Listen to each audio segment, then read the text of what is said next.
Hey everybody, going to be giving my quick thoughts on the Nabalis Vulp today. Remember, this is not a review, this is just my quick thoughts. First off, this case.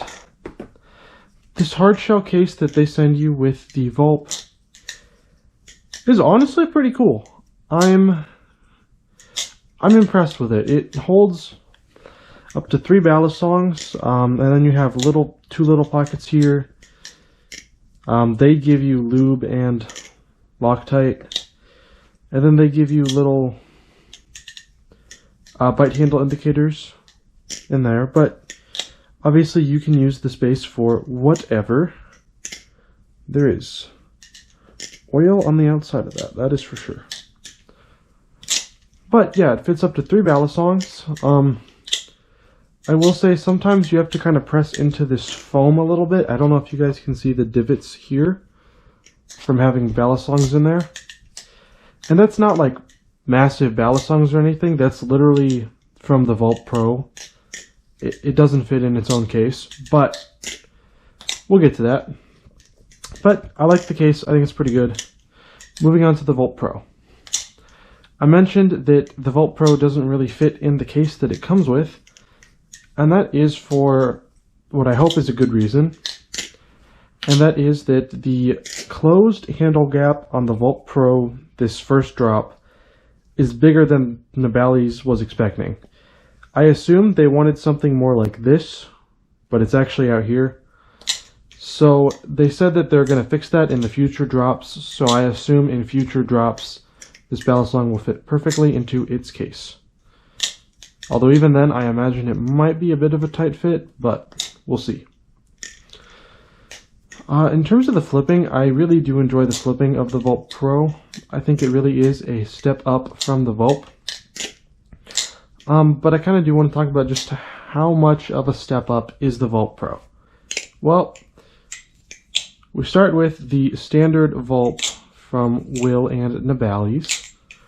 Completely stock. And it flips. It flips. I mean, it's not excellent. It's not horrendous. You can do just about any trick on it without too much difficulty.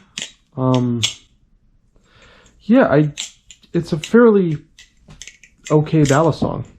Its biggest lacking feature is, of course, its grip. Now, I know you could say that its chaplains are its biggest lacking feature, but to me, it's grip.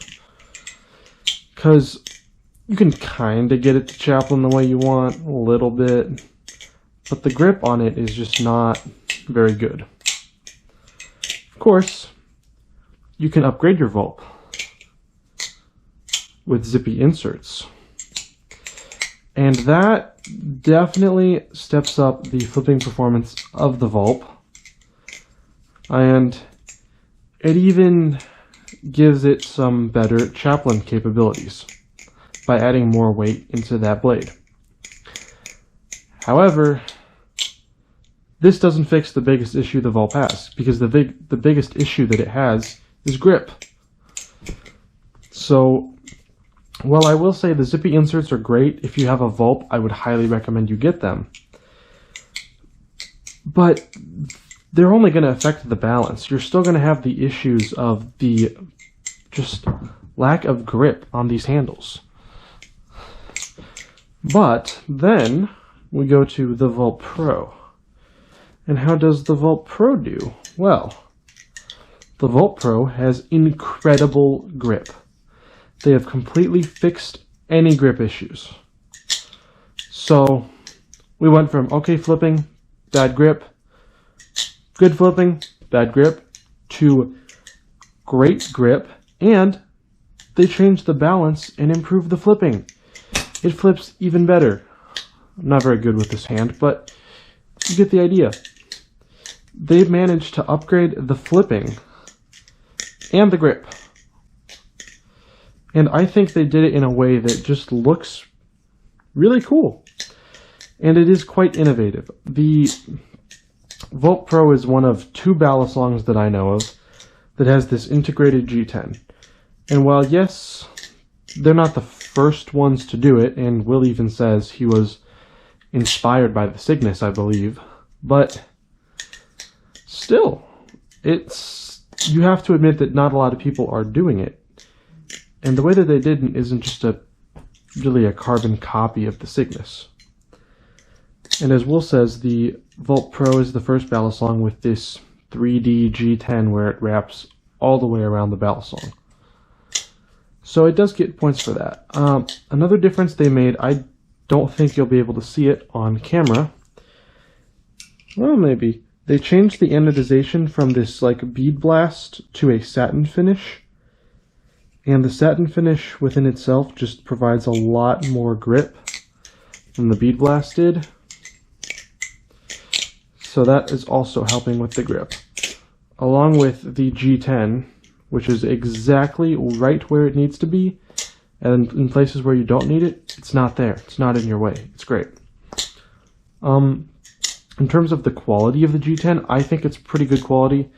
It doesn't feel super chalky out of the box. It still feels like brand new G10. It needs to get worked in with just oils from your hands, eventually get absorbed by it, and then it feels even better. But out of the box, it does not feel super chalky, so that is a big win for Nabalis. In terms of the design, I'm a big fan. Obviously, they updated the handles with this G10 and added pivot screws in the bottom. They also slightly redid the blade, which is why it's able to chaplain. So that's nice. Chaplain. But the slightly altered blade, to me, it just feels more grown up. It's just a more mature looking blade profile. And I really appreciate it for that. Of course, in terms of like the value, would I recommend it? The Vulp Pro is twice as expensive as a normal Vulp. And do I think that the Vulp Pro is worth the $140 price tag? As I drop it? Yes. Yes, I do. I think that the Vulp Pro is 100% worth $140 price tag. Like I said, it is really an upgrade in almost every way. I can't really imagine there being people that would say it doesn't flip well. And even then, balisong at this price coming with its own case is insane. Obviously, it's not the best case in the world, but it's still a case that you can use for up to 3 balisongs, and I really appreciate that. Of course, you also get all of the spare hardware. I don't have it in here right now, but it did come with it. And just the G10 adds customizability that you didn't have on the Vulp. You can dye it any color you like. And I think that Will and Nabalis have really struck a great balance between price and performance and just what they're offering. And I think that the Vulp Pro is a pretty solid contender in that kind of $100 to $150 market. Now, the Vulp Pro is designed to be a direct upgrade from the Vulp. Do I think it is? No. See, while I will say in terms of flipping, yes, 100% the Vulp Pro is a direct upgrade to the Vulp. You get a similar but improved flipping performance. The only issue is that with this being twice as expensive as the Vulp, it puts it in an awkward spot, because I feel like most people looking to upgrade from a Vulp don't want to spend twice what they paid for a Vulp to get the Vulp Pro. Of course, I could be wrong, but I feel like most people are going to be looking at more the $100 to $120 market. And the Vulp Pro is just a little bit outside of that, and I think that that's going to make it just less people are going to want to upgrade to a Vulp Pro because it is so much more expensive. Of course, I think it's worth that money. I don't think they should lower the price. It's just that it is a little bit more expensive than most people might be looking for when upgrading from a Vulp. Of course, we will have to see how it holds up over time, but I do still really appreciate the Vulp Pro, and while it might not be the best upgrade from a Vulp, I think that if you're just looking for a balisong within the $100 to $150 price range, and especially if you love Will Hirsch and you want to support him, or just Nabalis, it is a great thing to pick up if you got the money. If you see it for a good deal on the secondhand market, I definitely recommend it. So final verdict, don't recommend it necessarily as an upgrade to the Vulp unless you can afford it, but do recommend it as a balisong. I've really enjoyed it. It's become my second most flipped balisong, right behind my Nabalis, so that's pretty big for me. And yeah, I think it's great. And I don't have too much more to say about it. I don't want this video to be too long and rambly. So, until next time, hope you all had a great day, and I hope that you all keep flipping.